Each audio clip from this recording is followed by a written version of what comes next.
kita juga perlu mengaitkan doktrin pembangunan Presiden Jokowi adalah pembangunan Indonesia sentris. Doktrin ini dikenal sebagai membangun dari pinggiran, di mana daerah-daerah yang jauh dari ibu kota negara dan kondisinya tertinggal dalam pembangunan itu diberikan perhatian secara khusus oleh Presiden.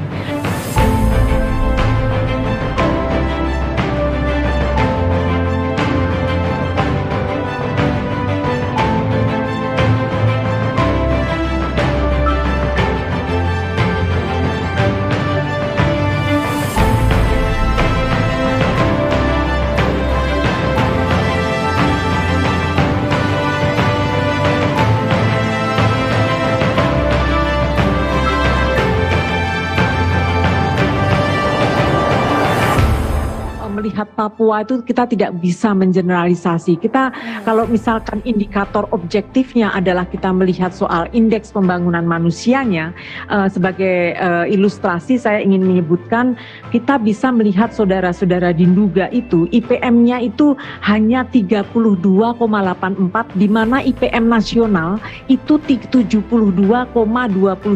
Mbak. Tetapi kita melihat kota Jayapura itu IPM-nya 80,11, Mbak. Jadi dia melebihi nasional. Demikian juga Merauke, Jayapura, Kabupaten Jayapura, Biak Numfor, kemudian Mimika.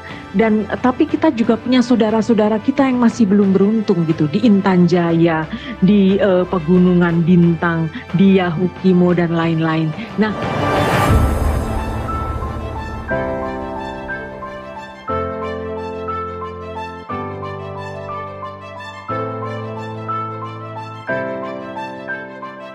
setelah 20 tahun Undang-Undang 21 tahun 2001 diberlakukan, ternyata di sana-sini masih terjadi kekurangan. Tapi juga ada kemajuan yang dirasakan. Dan saya secara pribadi harus mengakui, setelah adanya Undang-Undang Otsus 2001 itu, ada kemajuan di Papua. Dan kita bisa merasakan kemajuan itu, terlepas dari kekurangan dan kelemahannya. Tetapi bahwa hari ini misalnya sudah ada perhubungan yang bagus, tempat yang terpencil dari pegunungan, dari pesisir pantai ke kota-kota, dan sebaliknya juga dari kota kembali ke kampung.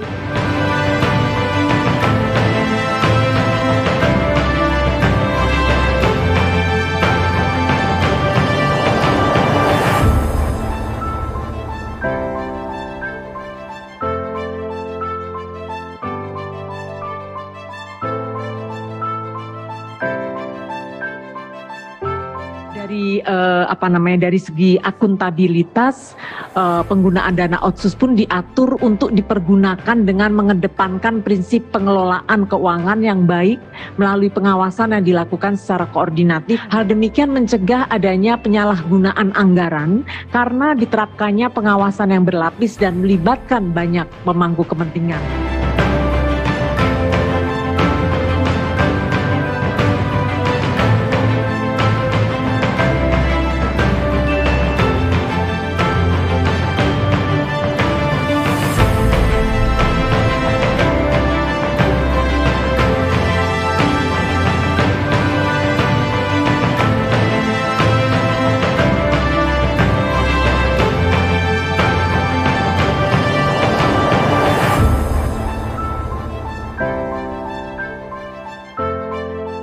Bukan saja kita membangun untuk Papua, tapi kita juga membangun dari Papua untuk Indonesia.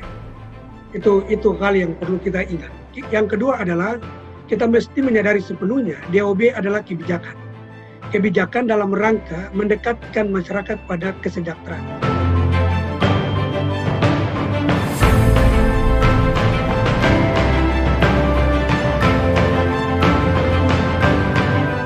Ke Biak itu 6 jam perjalanan, dari sini 5 jam ke Jayapura, dari Jayapura ke Biak itu 1 jam, 6 jam perjalanan.